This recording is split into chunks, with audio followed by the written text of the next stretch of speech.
Good Monday morning, everyone, and welcome into today's daily Bible reading for January the 30th. Today we're reading together in Genesis chapter 37, which is a shifting of focus now from Jacob and his journeys, and now looking more so at least specifically a couple of sons. We're going to be looking a lot over the next few chapters at the story of Joseph, but also Judah.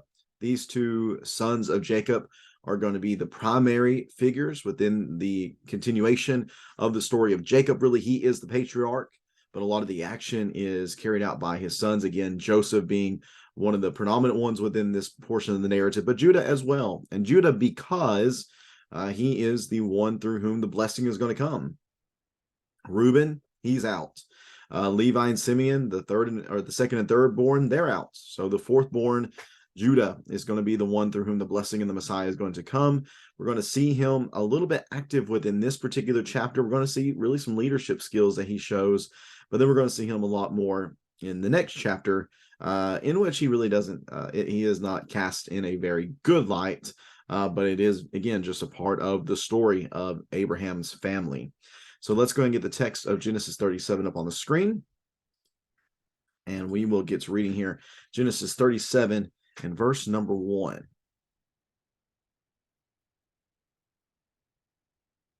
Genesis 37, verse number 1. Jacob lived in the land where his father had stayed, the land of Canaan. These are the family records of Jacob. Here's the story of Jacob and his sons. At 17 years of age, Joseph tended sheep with his brothers. The young man was working with the sons of Bilhah and Zilpah, his father's wives, and he brought a bad report about them to their father. Now Israel loved Joseph more than his other sons, because Joseph was a son born to him in his old age. And he made a long sleeve robe for him. When his brothers saw that their father loved him more than all his brothers, they hated him and could not bring themselves to speak peaceably to him. And then Joseph had a dream. When he told it to his brothers, they hated him even more. He said, "And then listen to this dream I had. There we were, binding sheaves of grain in the field, and suddenly my sheaf stood up, and your sheaves gathered around it and bowed down to my sheaf. Are you really going to reign over us?" His brothers asked him. "Are you really going to rule us?" So they hated him even more because of his dream and what he had said. Then he had another dream and told his brothers, "Look," he said, "I had another dream, and this time the sun, moon, and 11 stars were bowing down to me." He told his father and brothers, and his father rebuked him. "What kind of dream is this that you have had?" he said. "Am I and your mother and your brothers really going to come and bow down to the ground before you?" His brothers were jealous of him, but his father kept the matter in mind. His brothers had gone to pasture their father's flocks at Shechem. Israel said to Joseph, "Your brothers, are pasturing the flocks at Shechem. Get ready. I'm sending you to them." "I'm ready," Joseph replied. Then Israel said to him, "Go and see how your brothers and the flocks are doing, and bring back word to me." So he sent him from the Hebron Valley, and he went to Shechem. A man found him there wandering in the field and asked him, "What are you looking for?" "I'm looking for my brothers," Joseph said. "Can you tell me where they are pasturing their flocks?" "They've moved on from here," the man said. "I heard them say, 'Let's go to Dothan.'" So Joseph set out after his brothers and found them at Dothan. That's about 15 miles away. They saw him in the distance, and before he had reached them, they plotted to kill him. They said to one another, "Look, oh, look, here comes that dream expert. So now, come on, let's kill him and throw him into one of the pits. We can say that a vicious animal ate him, and then we'll see what becomes of his dreams." When Reuben heard this, remember the firstborn, the oldest, he tried to save him from them. He said, "Let's not take his life." Reuben also said to them, "Don't shed blood. Throw him into this pit in the wilderness, but don't lay a hand on him," intending to rescue him from them and return him to his father. When Joseph came to his brothers, they stripped off Joseph's robe. Oh, sorry about that. They stripped off Joseph's robe, the long sleeve robe that he had on, and then they took him and threw him into the pit. The pit was empty, without water.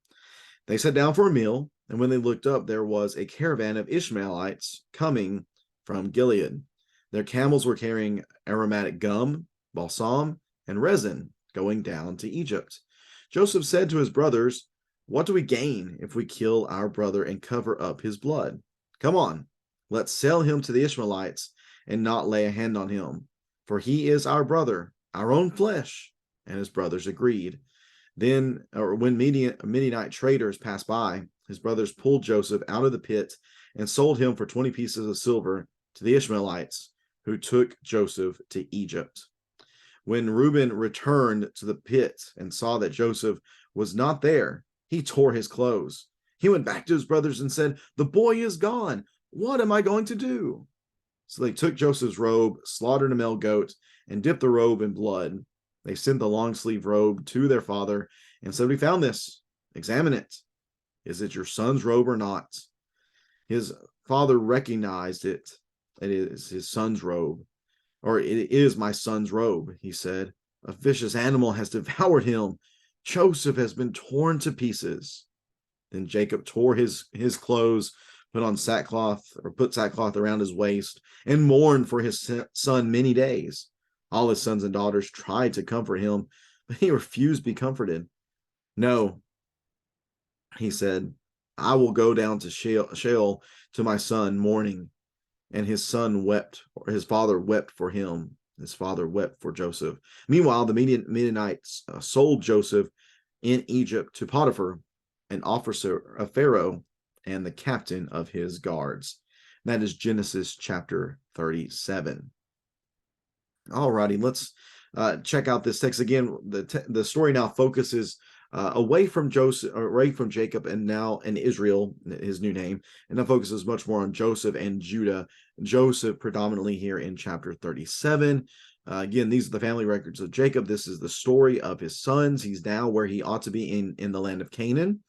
And we read of Joseph, his 17-year-old son, who tended sheep with his brothers. He was like the helper. They were the main shepherds, but he was the helper. And the text says, the first thing is told to us that he brought a bad report about them to their father. Let me see here if I can share this note with you. A few notes that I have from a particular resource.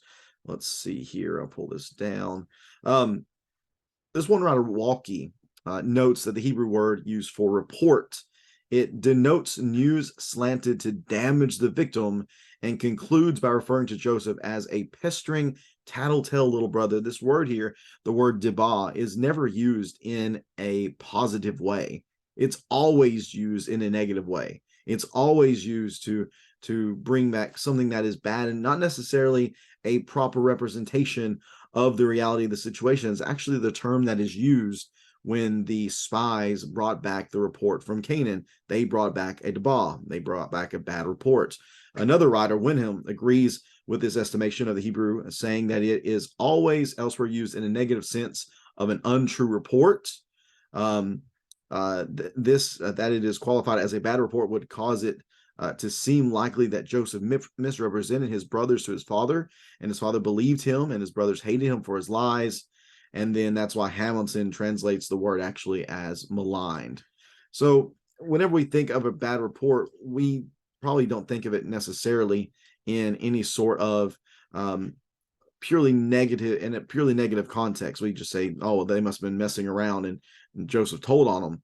But it seems that whenever we dig into the text a little deeper, that's not necessarily what is going on. I know we often think about Joseph in almost purely positive terms, but it is very possible that Joseph was, as we're going to see, kind of a spoiled little brat. He maybe let the favoritism that his father showed to him get to his head, and he flaunted that over his brothers.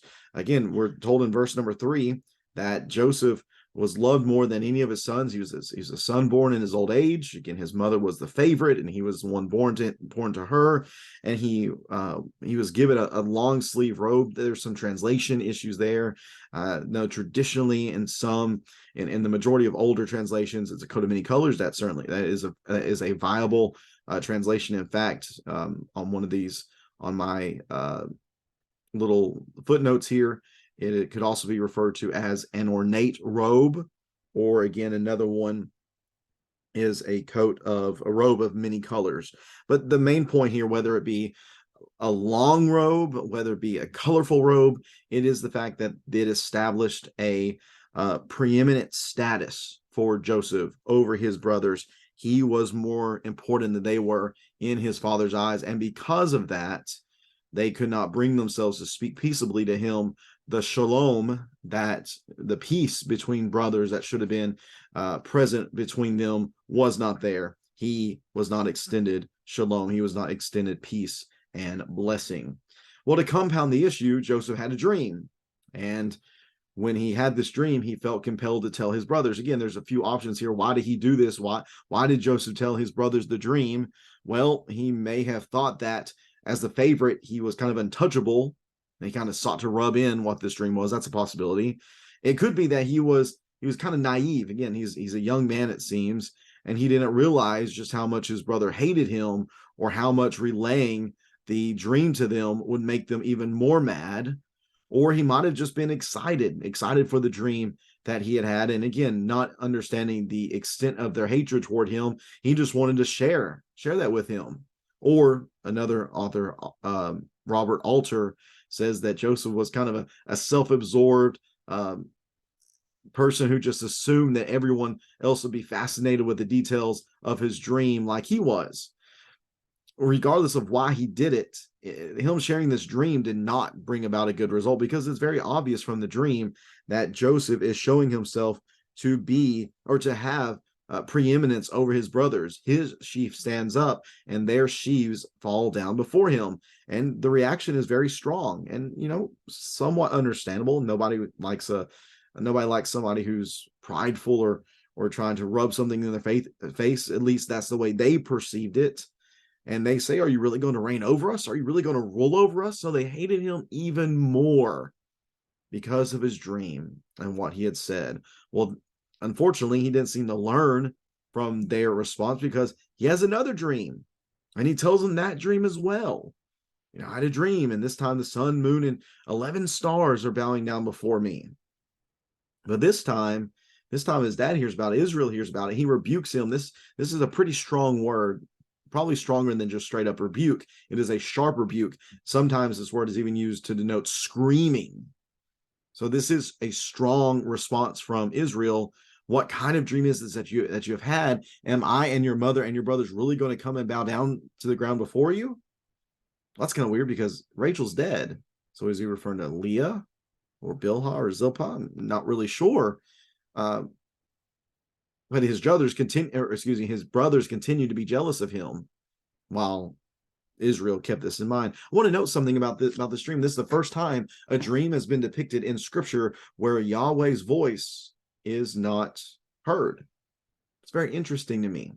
Very interesting that these dreams are had, and yet God does not seem to be active in these dreams. Although we obviously looking forward in the story, once we get further in the story, looking back, we see that God is going to work providentially through these dreams, and they do in fact end up coming true for the most part, depending on who the mother is that is being referred to here. Obviously, that cannot be Rachel.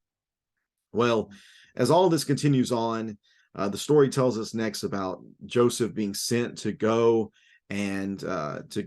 look for the brothers and to bring back word to Jacob about his brothers. And he knows that Joseph is good for that. Joseph will definitely tell him what's going on, whether good or bad, or he might even embellish the bad, maybe.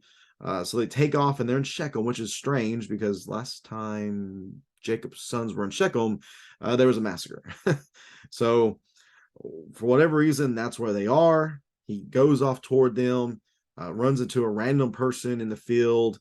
He says they're in Dothan, so he heads off to Dothan. And while he's on the way there, they see him in the distance, and they say, this is our opportunity.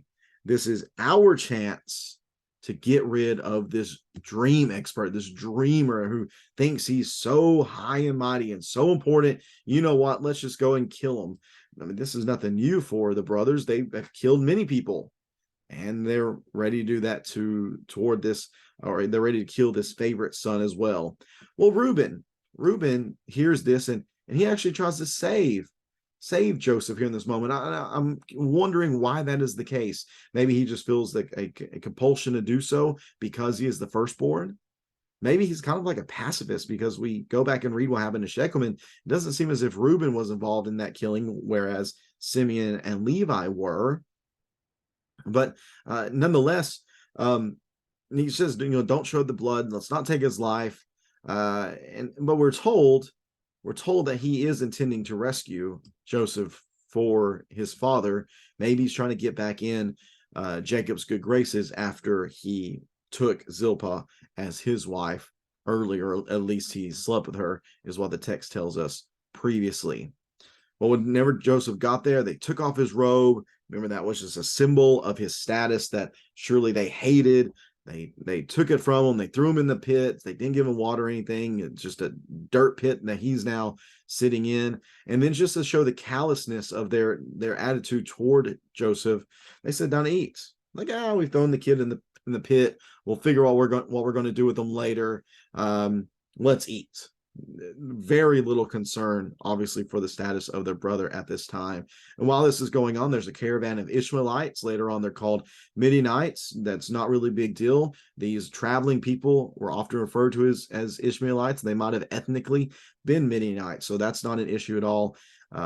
Don't see that as a contradiction whatsoever. The text tells us that they're going down to Egypt, and look who stands up and talks. Look who stands up and talks. It's Judah. Judah shows real leadership ability here, and they listen. The rest of the brothers listen to Judah. They see him as somebody who they're willing to listen to and obey. So he says, let's not kill him. Let's just sell him, and we will be able to trick everything, and we'll get some dime from it. That's what we'll do. We'll just get rid of him in this way. So that's what they do. They sold him for 20 pieces of silver to the Ishmaelites. And Joseph heads down to Egypt now. Reuben gets back, because remember, Reuben was thinking, we can't kill this kid. We got it. I'm going to give him back to my father that way. Again, maybe I can get back in his good graces. He comes back, though. Joseph's not there, and he tears his clothes. And he says, what am I going to do? What am I going to do? I'm already in the doghouse. I'm already in the bad graces of my dad. Here's my opportunity to make things better, and I can't do that now. So they end up taking the coat, and they put blood on it, and they go and they trick their father. The deceiver, who had previously deceived in his life, is now the one who is being deceived. And of course, he is heartbroken. He's heartbroken. And what's interesting about this is that they never say themselves, at least the way it's portrayed to us, they didn't say, hey, it looks like he was killed. They just present evidence in such a way that they allow Jacob to draw his own conclusions. And his conclusion is that Joseph has been torn to pieces. He's despondent. He puts sackcloth on. He mourns many days. None of his children can comfort him. He says, no, I'm just going to follow him to the grave, and that'll be that. Really sad. I really do feel badly for Jacob that he is experiencing this pain, having already lost his wife during the childbirth of her youngest son, Benjamin. And now Benjamin's left all by himself because Joseph's gone. And that would be a very sad thing. But again, let's not act as if Jacob himself is not guilty of bringing this type of just distress upon others. Again, you reap what you sow. And unfortunately, the reaping that he is doing is because of the sowing of deception that he himself has done previously. I wonder where his sons learned such deception. But meanwhile, in all this, the Midianites go down to Egypt. They sell Joseph to Potiphar, and that's where the story picks up with Joseph in chapter 39, because chapter 38 now shifts the focus to Judah. And we're going to read about Judah not tomorrow, but on Wednesday, because tomorrow is the 31st, and each 31st and each major holiday, we're going to have a catch-up day. So you'll have time to catch up on Tuesday in case you have missed any readings. But again, just looking at the story and thinking about it, I think about the statement again. They hated him, this verse number 4. They hated him and could not bring themselves to speak peaceably to him. How sad it is for brothers to not be able to speak peaceably toward one another. Now, this was not the case because there was jealousy, there was some arrogance, there was some pride that was involved here, and those characteristics displayed absolutely hinder shalom.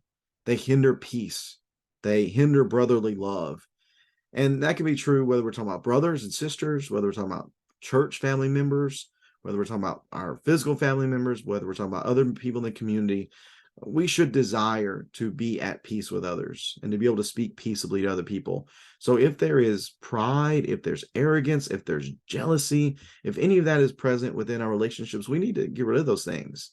We need to be able to speak peaceably to other people. We need to be able to live at peace with other people. Shalom with others should be a common thing within our lives. We ought to strive, again, as Paul would say later on in the New Testament, as much as it depends on us, let us live peaceably with everyone. Let's not be like Joseph and his brothers. Let's do our best, absolutely do our best to live at peace with everyone. That way we can avoid maybe being thrown in a pit and our death being faked. Definitely do not want that. I appreciate so much you tuning in for this reading on this Monday. Hope it gets your work week off to a good start. Again, we're going to have a day off tomorrow where we're going to read, where we're going to have a catch-up day. So please feel free to take advantage of that, or maybe get a little rest in from our reading. And we'll be back at it on Wednesday, which is going to be February the 1st, as we read together here from Genesis chapter 38, where we're going to read now about Judah and an unfortunate chapter in his life. Thanks again for tuning in, everyone. Take care. God bless.